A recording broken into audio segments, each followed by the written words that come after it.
Hi everyone, happy Tuesday. Um, Hope everything's going well still.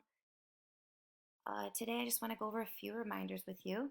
If you haven't done so, your limerick poem was due yesterday. I know limericks can be a little tricky. Um, just do your best on it. If it's not completely correct, it's okay. Totally understand, but at least try it and turn something in. I've gotten most of them turned in from, there's just a few people that haven't yet. So just a reminder, that's this assignment that looks like this. You can type into this graphic organizer each of your syllables to make your limerick. You can also take a picture of a hard copy of it. I know I gave you a hard copy of the limerick graphic organizer on Friday. So either way will work. If you want to make it more fancy and you want to, after you use the graphic organizer, you want to turn it into a regular poem with like decorations, you can take a picture of that and send it as well. Also today, you need to finish your free verse poem. So I've gotten a lot of these already, and you guys are doing such a wonderful job. You're welcome to do more than one if you'd like. Today, your reading, or not today, on Thursday, your reading response is due. So your reading response, I've included in this today's kind of assignments. It's similar to what you did last time. So it's kind of the same directions. I've added a couple other things, like including a selfie with your book on it. I've given more clear directions of how to respond to other people's, but I'm just going to show you a couple things with Padlet here. So here's our new one for this week, and you can see I posted right here. Oops, let me move this over so you can see it a little better. So I've posted my response here on Stamped. By the way, such a great book. And then I put a little selfie of Jay and I with the book. So if you could put a selfie, that'd be great. So you'll write your response. If you're signed into your school Google account, this should come up with your name, and then just type the title and the author and write your response. And then you can upload a picture. It gives you the option. So let me actually show you how that's done. So to create a new one, go here to this little plus sign, and then you see how it already says my name because it knows it because I'm signed in through Google. And then I might type in whatever book I'm reading. Say it's All the Stars Tonight by Guadalupe Garcia Call. I'm going to write this amazing book, blah, blah, blah, blah, blah. When I'm done writing it, I can click on this picture, and maybe yours will let you. Mine doesn't let me just take a picture from my computer, but I think most will. I think I have to figure out why. I've been having trouble with that.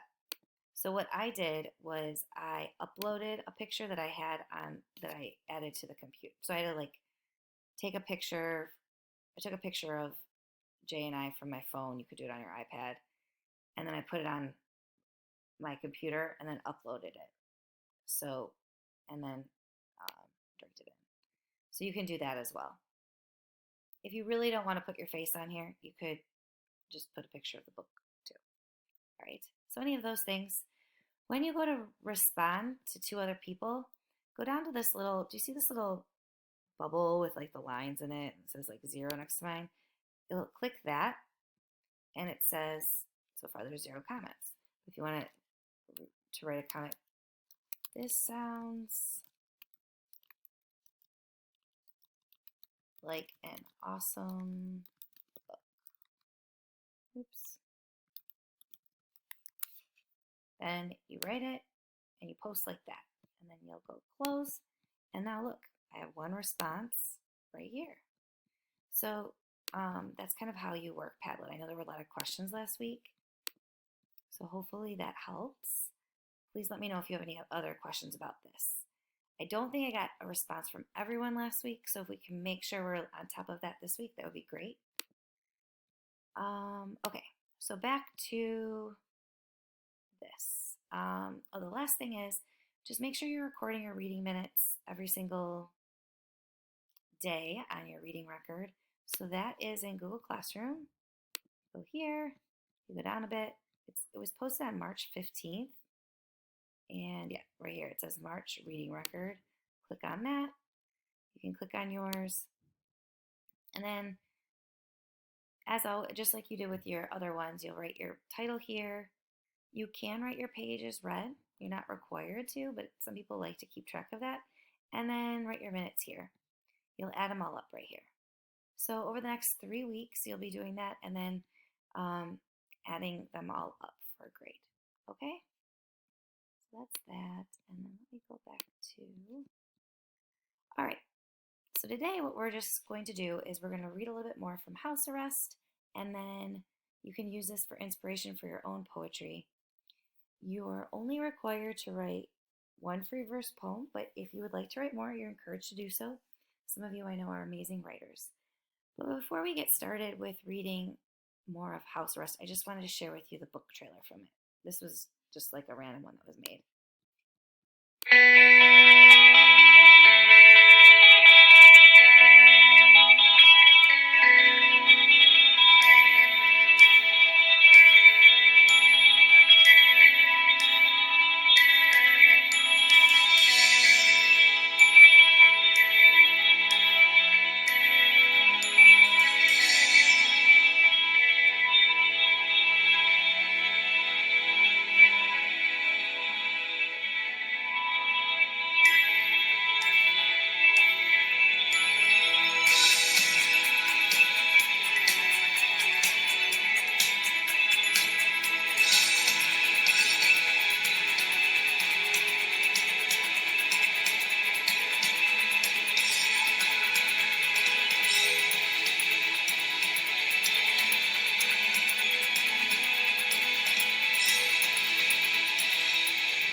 All right, hopefully that worked. And then I'm going to pull up the book first.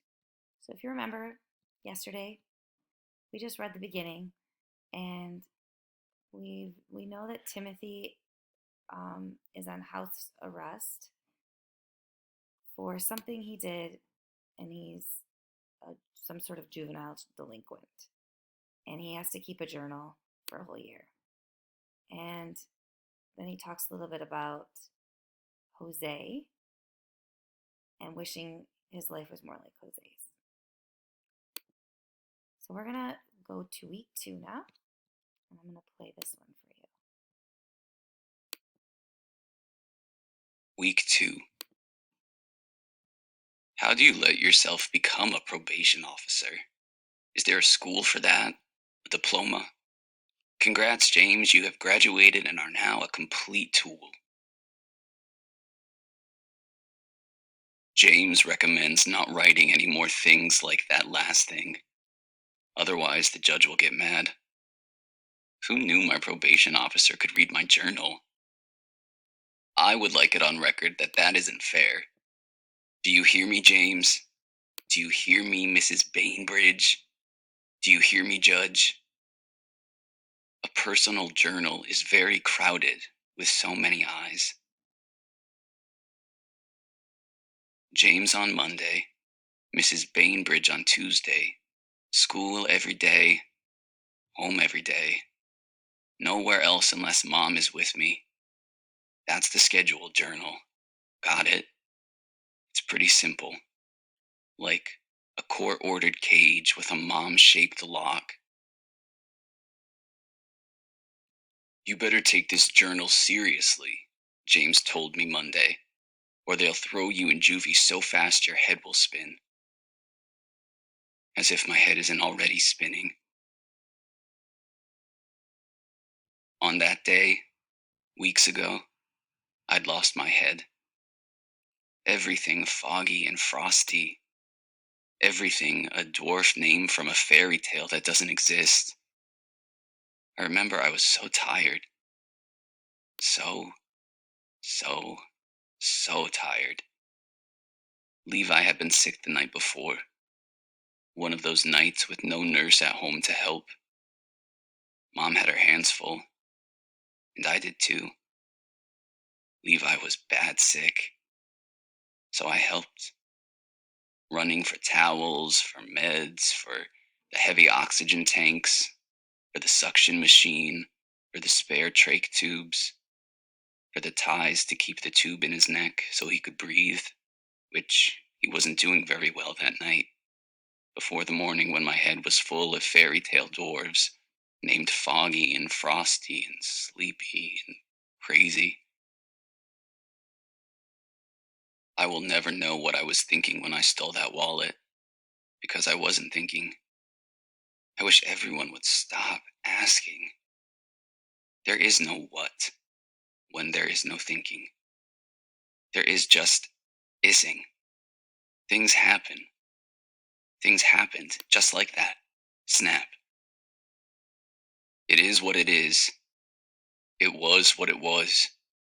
So stop asking. I was trying to help, that's all. But it was the opposite of help, and I know that now.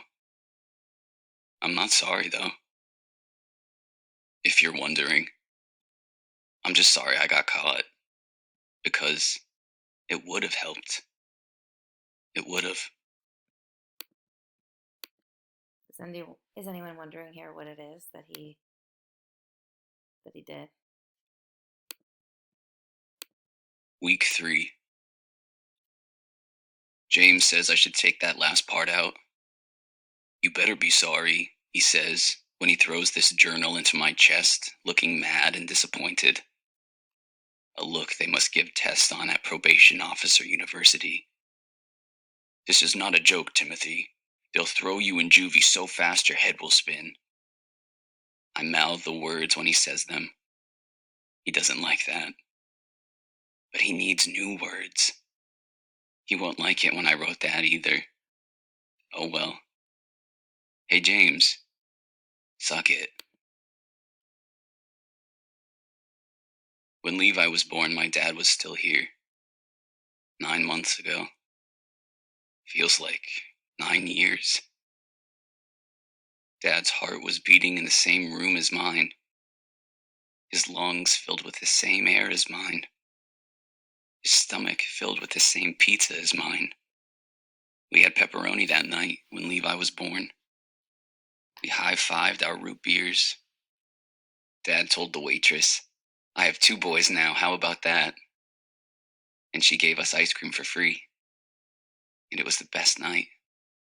Until it wasn't anymore. Then, the phone rang in the pitch dark night, and Jose's mom answered because I was at their house. Dad was at the hospital with Mom and Levi. Jose's mom came to wake me up, but I was already awake. And she drove me to the hospital. She told me Levi was sick, and the doctors didn't know what it was, and it was bad. Real bad. And they wanted me there in case he died, so I could say goodbye. And none of it made sense because Levi was a brand new baby, and nothing happens to brand new babies because they are new and haven't hurt anyone yet. And Dad still had pizza in his stomach. And so did I, from earlier that night when everything was okay. P.S. Levi did not die. Not any time they told us he would. And there were a lot of times.